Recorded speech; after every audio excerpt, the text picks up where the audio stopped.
Today, September 4, 2025, dawn over the eastern regions of Ukraine was met with absolute silence. Not a single sound of air raid sirens disturbed the calm of the morning. Air defense radar posts recorded a complete absence of any threats in the airspace. Modern detection systems, including Patriot P3 systems, Iris networks and IS demonstrated stable operation in the normal monitoring mode. However, several thousand kilometers from this place in the waters of the southern part of the Caspian Sea, a Western reconnaissance satellite suddenly recorded unusual thermal radiation.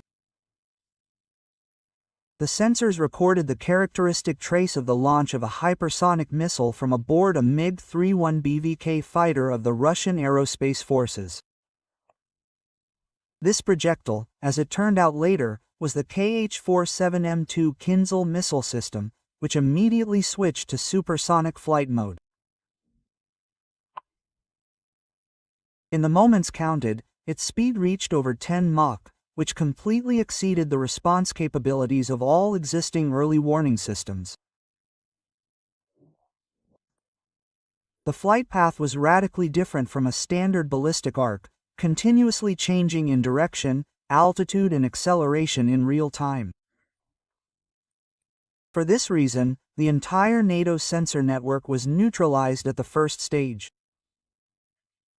Despite the operation of dozens of ground radar stations and AWACS aircraft, the Ukrainian defense system was completely blind. No detection signals, no alarm sirens, no warning messages, no attempts to intercept were recorded. Approximately 6 minutes after the launch, the surface of the Earth on the southern outskirts of Kramatorsk shook from a powerful explosion. The force of the impact was so significant that network stations throughout the Donetsk region registered tremors of 2.3 on the Richter scale. A pillar of fire shot up to a height of several dozen meters above the surface. The shock wave penetrated the ground to a considerable depth. Several hours later, the Russian Ministry of Defense officially confirmed that the target was the Ukrainian Armed Forces Command and Control Center, an underground reinforced concrete structure built to NTO standards. Western military experts had previously assessed this facility as invulnerable to conventional airstrikes. According to intelligence services, at the time of the strike, officers from the Ukrainian Armed Forces operational level were present at the facility, as well as a group of military consultants from the United Kingdom, Poland, and Canada.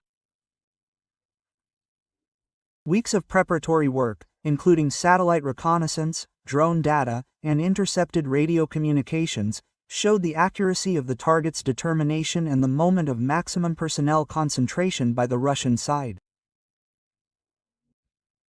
Several hours after the explosion, satellite images from the Canadian company Skywatch confirmed the scale of the destruction. The 3-story fortified building had turned into a pile of construction debris. The blast-resistant roof had completely collapsed. The blast-proof ceilings had been pierced from top to bottom.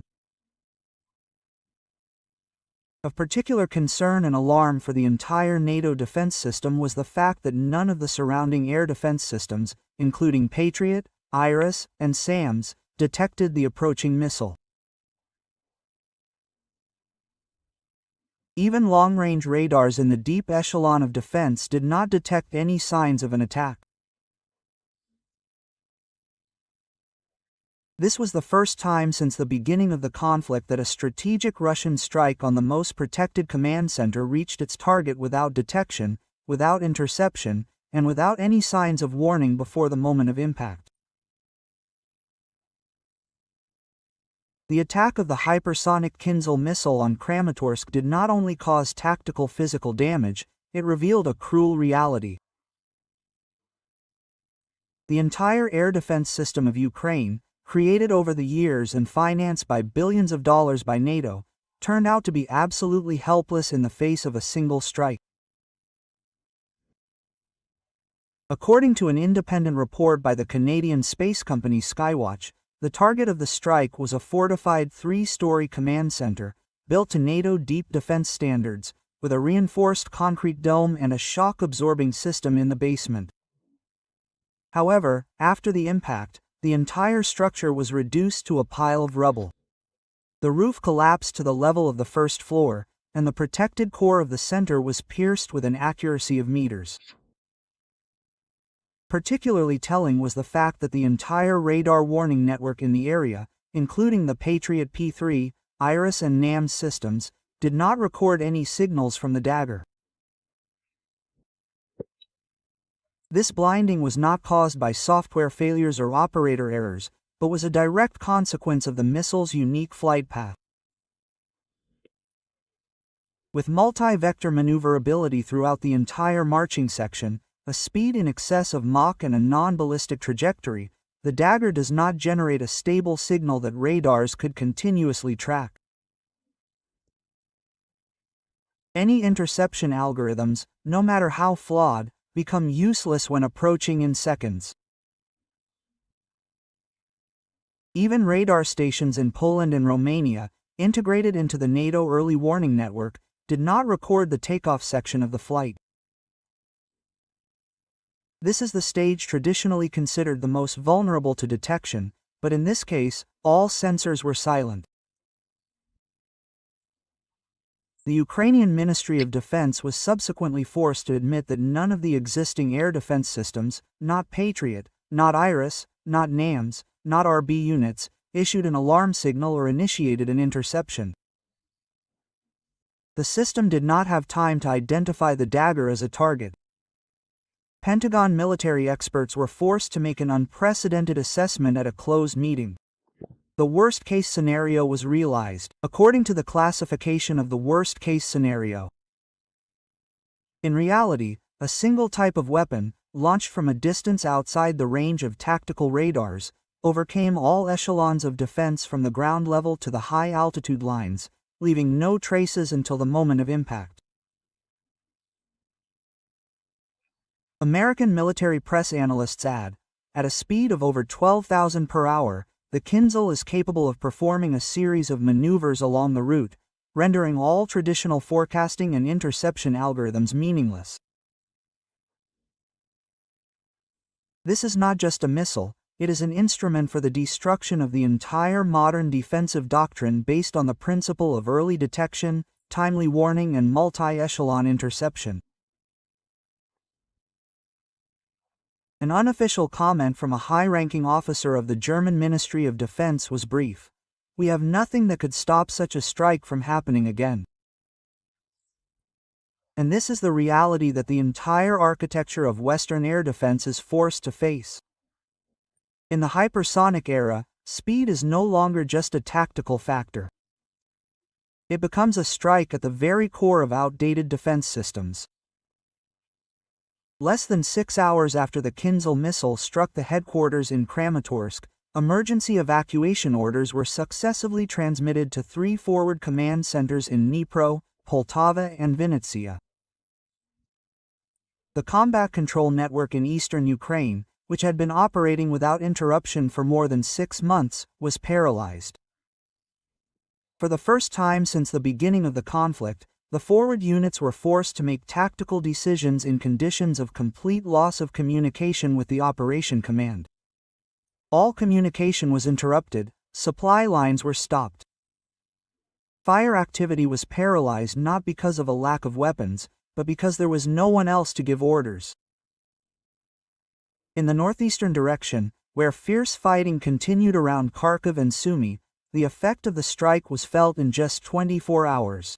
Headquarters number 4 of the Ukrainian Armed Forces. Node, the coordination node of artillery and reconnaissance UAVs, was forced to immediately cease its activities. All communication channels between batteries of self-propelled artillery units, strike FPV drones and fire control centers were completely disrupted. Artillery shelling became extremely inaccurate, with a delay of many minutes, and was sometimes completely prohibited due to the risk of hitting one's own positions. According to radio intercepts published by the Russian side, Ukrainian artillerymen in the Kupiansk direction transmitted, "There is no answer on the third channel, we are shooting blindly." This phrase, simple but precise, reflected the brutal reality of what was happening. The command had disappeared without a trace. The command structure, considered the basis of any defensive campaign, collapsed in absolute silence. The result was an uncontrolled retreat of the forward units in Kupiansk and Sinkovka. At key points of the defensive line, the Ukrainian armed forces units no longer received artillery support and instructions to change positions. The troops retreated in small groups, losing their combat formation and leaving strategic heights to the enemy without direct confrontation. In less than 36 hours, the entire defensive line from Sinkovka to Tavolzhanka was swept away by a domino effect. Russia immediately took advantage of the breach. Smerch and Tornado rocket systems fell on the surviving rear positions. Orlan 10 and loitering munitions. The Lancet was constantly circling over the battlefield, directing artillery and destroying pockets of resistance. The Russian Ministry of Defense published video footage of the destruction of M77 guns and Leopard 2 tanks less than 5 minutes after opening fire. All of this happened due to the lack of camouflage and warning from command. The crack did not just appear at the tactical level. Morale began to rapidly collapse. Radio intercepts from the Electronic Warfare Center showed that many forward units were confused, lost their bearings, and demanded a retreat to regroup. Individual supply groups refused to move forward not because of a lack of ammunition, but because there were no safe unloading points. In Volchansk, the entire defensive node was left in complete silence. There was no order to withdraw, no artillery support, no resistance. Weapons lay unclaimed at their positions. Armored vehicles were left right at the firing points. Russian Su-34 and Su-25 continued low-altitude strikes on warehouses, bridges and logistics points without any response from the ground. In the air, the Geran 2 and Cub strike groups successively disabled radar stations, UAV control points and fuel depots. A particularly difficult situation arose in the Voznesensk-Mykolaiv region, where the largest fuel storage facility in southern Ukraine was located. After a combined attack by a Geran 2 and an Iskander-M missile, the entire facility was completely destroyed. The fire lasted for more than 4 hours. A column of smoke rose 2 kilometers and was visible for 30 kilometers. This was the main source of supplies for the groups in Krivoy Rog and Nikopol. The loss meant the actual cutting of the lifeline of the rear. Trying to turn the tide, Kyiv transferred reserves from the east to the south, which made the Kharkiv defense even more vulnerable. Within 72 hours after the strike, the entire eastern direction of Ukraine was in a state of chain reaction crisis. Not because of casualties, but because of loss of control. Less than 12 hours after the explosion in Kramatorsk, the chain reaction spread to the command centers of NATO, the EU and the entire Western military support bloc. A series of alarm signals were sent from the General Staff of Ukraine with orders for an urgent evacuation of second-tier command posts from Dnipro, Poltava and Vinnytsia. The final point became the border areas in the west, right on the border with Poland, where it was believed to be safer under NATO's psychological dome. But with the Kinzhal's range of over 2,000 kilometers, the very concept of a strategic rear quickly turned into a tactical illusion. Kyiv maintained absolute silence. No official statements were made about losses. The presence of Western advisors in the strike zone was not acknowledged. However, the flow of messages on international channels began to spiral out of government control. Sky, CNN, RTBF reported this almost simultaneously. Each in its own manner, but all came down to one thing: fact. Ukraine's operational command center was completely destroyed by hypersonic weapons, undetected and unstoppable. In Washington, a U.S. State Department spokesman called the incident a dangerous escalation, but declined to disclose details. The UK Ministry of Defence admitted through closed channels that the strike had broken through the deepest echelon of defence.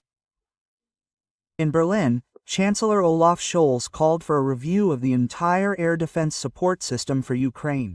In fact, this was an indirect admission of a systemic failure. Behind the scenes, an emergency meeting was held at NATO headquarters in Brussels under the chairmanship of Secretary-General Jens Stoltenberg in an atmosphere of tension.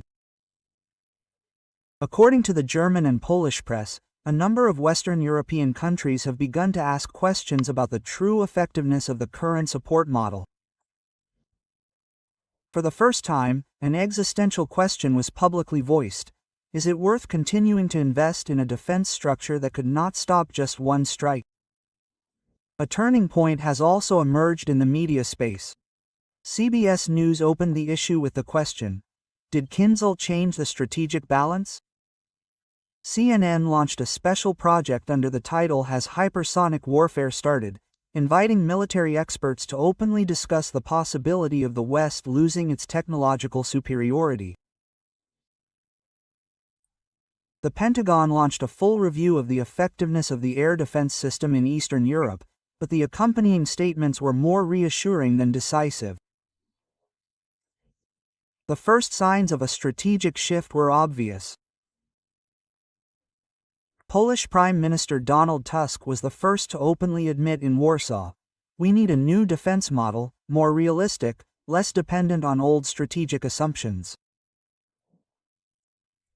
In Berlin, Defense Minister Boris Pistorius warned that the current pace of arms deliveries was not keeping up with the speed of technological evolution of the enemy. A short remark, but it resonated and became the first signal from a key NATO country about the risk, the loss of initiative. Meanwhile, Moscow's reaction was diametrically opposed. No special briefings, no triumphant statements. Only a short message from the official representative of the Russian Ministry of Defense, Major General Igor Konashenkov. The operation near Kupiansk continues according to plan. It would seem like an everyday phrase, but it carried a clear signal. Russia no longer views the war space as limited by territorial boundaries, but as a network of strategic structures. Any point in the enemy's logistical command defense framework can become a target, regardless of geography. From an international perspective, the strike on Kramatorsk was not just a military episode. It became a strategic test that revealed the blind spot of the entire post-Cold Age defense doctrine. A single strike at the right time on the right target by means beyond the predictable forced the entire Western alliance to reconsider a defense system that they had considered impregnable for many years. The precise attack of the hypersonic Kinzhal missile caused not only immediate damage to manpower and infrastructure. In essence, it became a strategic statement, a cold, silent one about a fundamental change in the very definition of modern warfare. Within 72 hours of the destruction of the headquarters in Kramatorsk, the entire system of operational control of the armed forces of Ukraine plunged into a state of complete chaos. A chain reaction spread from the operational to tactical, from the command structure to the behavior of troops on the battlefield. According to the Institute for the Study of War (ISV) and the Analytical Group Conflict Intelligence Team Kit, the sequence of Russia's actions from the liquidation of the command center, neutralization of supply depots, disabling radar systems to the destruction of fuel hubs, indicates that we are not talking about a single strike, but about the beginning of a three-level model of war. The first level is cutting off command. The second level is paralyzing rear support.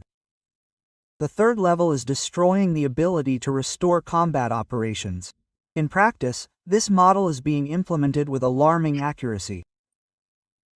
After Kramatorsk, the tactical offensives in the Kharkiv-Kupiansk direction were quickly activated, using the control vacuum to capture key points. In the air, Russia maintains absolute superiority, simultaneously striking operational targets and preventing the restoration of the enemy's control system. The psychological state of the Ukrainian troops has deteriorated sharply. Disorganized retreats, loss of control over fire, the spread of the phenomenon of independent combat from the brigade level to individual tactical groups. On the geopolitical at the highest level, the blow to the daggers caused a strategic cognitive shock. NATO military planning centers from Brussels to Ramstein were forced to accept the new reality.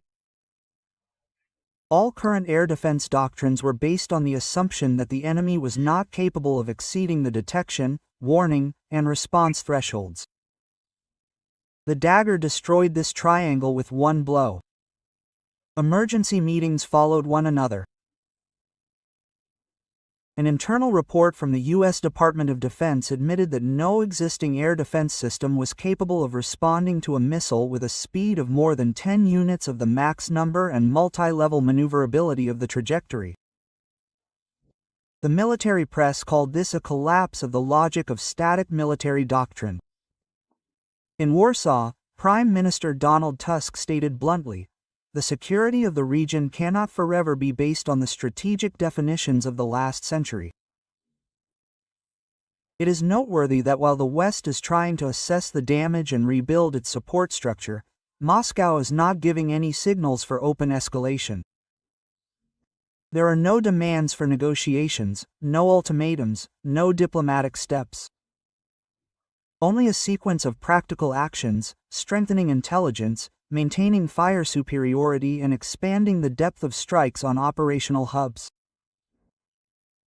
Analysts call this a strategy to replace words with speed, when technology and the pace of operations become a tool for shaping the battlefield, completely displacing traditional forms of deterrence. As for the prospects, the most likely scenario is the transition of the conflict to a new phase, where the concept of defense by terrain loses its meaning in the face of hypersonic speed and intercontinental range. Ukraine is forced to shorten the chain of command, rebuild communication networks and implement a distributed model of warfare. However, according to independent military experts, the time and space for implementing these measures are rapidly shrinking. The war has crossed the line of linear confrontation. It is gradually entering a state of ultra-flexible strategy, where the only three decisive factors are speed, accuracy, and initiative. In this balance, the side that loses the initiative, even for a few hours, risks losing all strategic depth.